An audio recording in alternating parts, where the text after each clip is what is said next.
Honor. To all the resource persons invited, kindly stand up and raise your right hand, please. Representatives and resource persons from the Office of the Vice President, COA, and DBM po. Thank you, ma'am. Mr. Chair, Yes, the Honorable yes, Vice when you President. sent a letter to the Office of the Vice President, you attached a copy of the rules Okay. in aid of legislation. Yes po. Yes, sir. Nakalagay po doon na witnesses lang po ang ino-oath. Sabi niyo po ngayon sa amin, resource persons kami. Ang ano po, considered as resource person po. Ang ano po. Kayo po. Kaya nga po. Yes po. Lahat po ino-oath po. Yes. Apo. Nakalagay po sa rules ninyo, witnesses. Nakalagay po dito ngayon sa table, resource persons. Lahat po considered as resource person and witness. Lahat po naman kayo, lahat resource person pa eh. Wala pa naman po tayong tinatawag na, lahat po considered as resource person pa lang po. Right. Opo. Ang nasa rules ninyo, witnesses lang po ang nag-o-oath. Wala po kayong rules sa resource persons.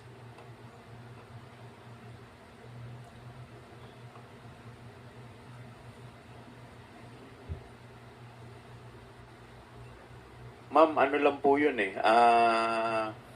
Yung term lang po yun eh. Pero considered as resource person din po kayo eh. Yes, sir. Opo. Resource persons nga po Kayo nakalagay witness dito. din po at saka resource person po. Hindi niyo po sinabi na witness ako. Sinabi niyo po dito ngayon, resource persons. Ang nakalagay po sa rules ninyo, witness. Comsec, ano po yung pinadala po ninyo? Yun pong rules in aid of legislation.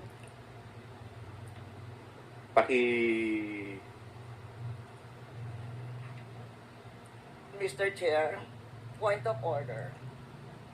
What is the point of order of the Honorable Congressman This issue about Macapagal? witness, resource person, etc., etc. Ma'am, pakilakas lang po, hindi po marinig. Persons and accused has been taken up in previous legislative inquiries in aid of legislation. I want to quote a December 8, 2008 hearing in the Senate where Senator Miriam Defensor Santiago had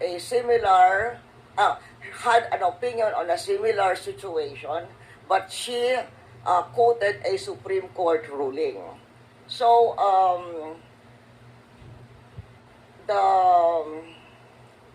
the Constitution provides that no person shall be compelled to be a witness against himself. The Supreme Court has repeatedly emphasized that there is a difference between a mere witness and the accused.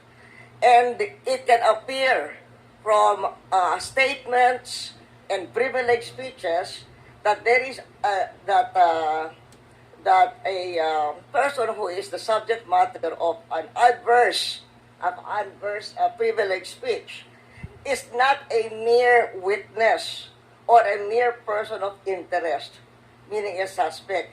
She is in fact accused of what seems to be a criminal case for violation of certain criminal laws, including malversation of public funds. And there is a case quoted in 2007, Standard Chartered Bank versus the Committee on Banks, where the court repeated the rule that an accused occupies a different tier of protection from an ordinary witness. So, where the Supreme Court said, whereas an ordinary witness may be compelled to take the witness stand and claim the privilege at each question requiring an incriminating answer is shot at him, an accused may altogether refuse to take the witness stand and refuse to answer any or all questions. So that has been and then there is a portion, the court explained that the right of the accused against self-incrimination also applies to respondents in administrative investigations such as legislative inquiries in aid of legislation. So that is the point of order I am raising, and there is a Supreme Court ruling to this effect. Thank you, Mr. With that, the chair declares 1 minute suspension. Recess.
Mr. Chair, yes.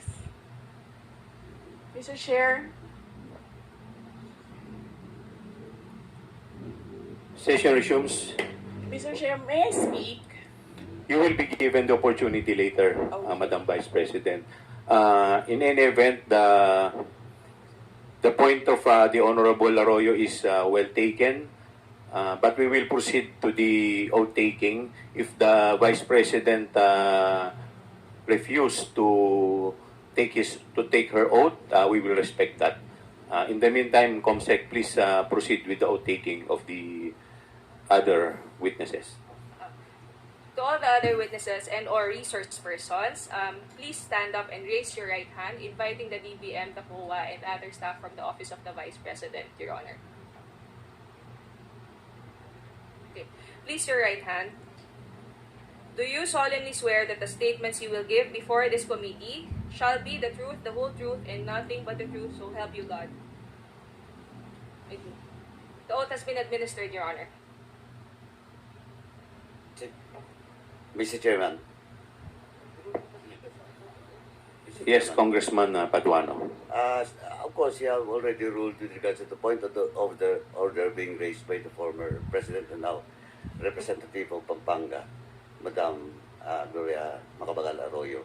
But still, there is also a supposedly a pending manifestation being made by the members of this committee with regards to the point of order that was raised. So I think, Mr. Chairman, we have to hear first, but of course you have already ruled, but we have to also to hear the manifestation of the members of this honorable committee. And in that case, you have already recognized the good Congressman Kit Flores. And I think it's just proper to recognize him once again. Thank you, Mr. Chairman. Thank you, Congressman Paduano. The Honorable Flores is recognized. Thank you, Mr. Chair. But I think the ruling was already made, Mr. Chair, and I will submit, Mr. Chair. Thank you, Congressman Paduano. We will now, let us also discuss the administrative matters. But before we proceed, the Chair would like to recognize the Honorable Bongalon of Ako Bicol, the Mr. Marvin Joshua Palitik of the Commission on Audit, State Auditor 3, Honorable Marlene Primicias Agabas, Deputy Majority Leader, 6th District, Pangasinan, the Honorable Marcoleta of Sagip, Honorable Micaela Swansing, 1st District, Nueva Ecija, the Honorable Ricardo Cruz, Lone District, Taguig Pateros, and the Honorable Felimon S. Pares of Co-op Natco.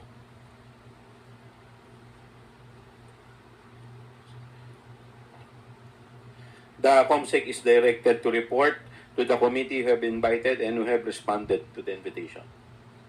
Thank you, Your Honor. We have invited the Office of the President through email sent last September 13, 2024. However, we were informed that they used a different extension for their electronic mail. And then the Chief of Staff, Attorney Zulaika Lopez, Ms. Winnie G. Diego, Chief Public Assistance Division, Attorney Rosaline Sanchez, Director for Administrative and Financial Services, and Mr. Norman B. Baloro, Director of Operations Office, to whom the satellite office's report replied yesterday that through their executive assistant Nicole, that they will designate a representative from the central office. This is the same tenor of the replies from the satellite offices from Western Mindanao, Panay, and Negros Islands, BARMM, Caraga, Cebu, Bohol, and Siquijor Satellite Office, as well as Pangasinan. May I also note, Your Honors, that the Pangasinan Satellite Office has read our letter invitation sent on September 13. They have read it on September 14, 2024, which was on a Saturday at 3:22 p.m. because the email sent by the Secretariat has a read receipt function, Your Honor. Moving on, this was the same tenor as well from the Davao Satellite Office, Cagayan Valley Satellite Office, Bicol, and Eastern Visayas Satellite Office. Meanwhile, Your Honor, for the Commission on Audit, we have sent an invitation to Chairperson Gamaliel Cordoba and Director of Legal Affairs, Daryl H. Tonolete, to whom we have forwarded the letter to Chairperson Cordoba. Assistant Commissioner Martha Rosana Sese was also sent an invitation on September 13. All of the resource persons were sent invitations on September 13. Director for National Government Audit Sector Cluster, Sofia Hemora, Supervising Auditor Elvira De Vera, were sent invitations. However, there were no direct email confirmations, but they verbally confirmed their presence. They confirmed their presence of their representatives today. For the Department of Budget and Management, we sent invitation to Secretary Amena Pangandaman on September 13, USEC Janet Abuel, and as well USEC Functional Group Head Rolando U. Toledo. But this was, for him, it was on September 16 as manifested by the Office of the Department of Budget and Management. And some of them are here. They are here today, Your Honor.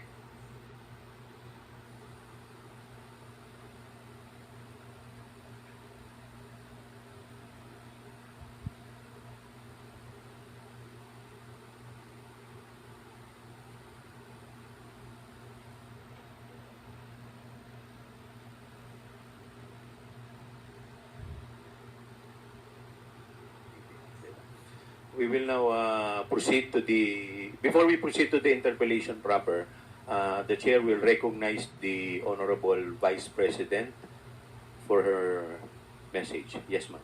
You are recognized, ma'am.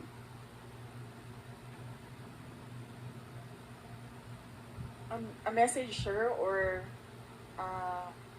my statement regarding the point of order? Message? Mga kababayan, ladies and gentlemen, Assalamualaikum, Warakmatullahi wa Barakatuh. Madayaw, mayong adlaw, kaninyong tanan, magandang araw sa inyo lahat. The officials of the Office of the Vice President, as well as each and every one of our satellite office leads, were in receipt of a letter from the Chairman of the Committee on Good Government and Public Accountability dated September 13, 2024, requesting our presence or that of our duly authorized representatives in today's initial deliberation with preliminary determination on privilege speech number 379. In view of the said letter, I am appearing before you today not only as the head of office, but more importantly as the duly authorized representative of all officials of the OVP. Simply because we have not done anything wrong. there is no misuse of funds. If there are audit findings, we shall gladly respond to them before the Commission on Audit. And if there are legitimate cases to be filed, then we shall gladly respond to them before the appropriate courts. In relation to this, may I just say that I take notice of the opening speeches and nasabi doon, there is a determination of misfeasance, nonfeasance, and malfeasance. And those are cases that should properly be taken in the courts of law. What we are witnessing now is no ordinary legislative inquiry. This exercise is a well-funded and coordinated political attack. This much is evident from the very words of the privileged speech that prompted this inquiry. A speech that simply meant to say, do not vote for Sara on 2028. It is clear to me that this inquiry is not about misused funds, accountability, or governance. Instead, it is solely aimed at discrediting my name and my office to prevent future political contests. I have publicly stated my reasons as to why I've chosen not to defend the OVP's budget proposal for 2025. I have narrated the issues I encountered in previous years, which can easily be confirmed by looking at the NEP, the GAB, and the GAA for fiscal years 2023 and 2024. Further, I have even shared the drama that transpired last year regarding the confidential funds. Hence, just as we have done last year, we again leave the 2025 OVP budget to the pleasure of Congressman Martin Romualdez. I am not asking for any special treatment, nor am I asking you to uphold any tradition. There is no disrespect. All I am saying is that you have the complete freedom to do whatever you wish with the OVP budget. If you feel that all the documentary submissions are not enough, then by all means, huwag kayo magbigay ng budget. Sa totoo lang, hindi naman ang budget ang punteriya ninyo. Dahil napakadali naman magtanggal ng budget. What you are trying to do is make a case for impeachment. Hindi naman ako kakandidato sa nalalapit na eleksyon. Hindi ako namumulitika. Ang ginagawa ko lamang ay ang pagtupad sa aking oath of office at campaign platforms na trabaho, edukasyon, at mapayapang pamumuhay. Sinabi ko na noon at ilang beses ko nang inulit na hindi ako ang problema ng bayan na ito.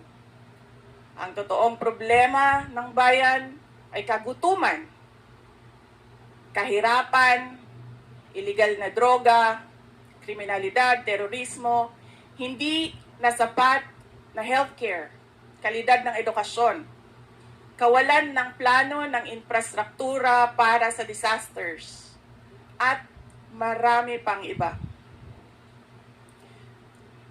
So, you may try to destroy me, you can skin me alive, and throw my ashes to the wind. But let it be known, you will find me unbowed. I will continue to serve the Filipino people no matter the personal cost or political intrigue. Having said that, I will not allow myself to be subjected to an inquiry based on an empty privilege speech just so you can attack me and do indirectly what you failed to do directly during the budget hearings. I therefore request this committee to terminate this inquiry for its clear lack of any proposed legislation or substantive matter for discussion. Shukran.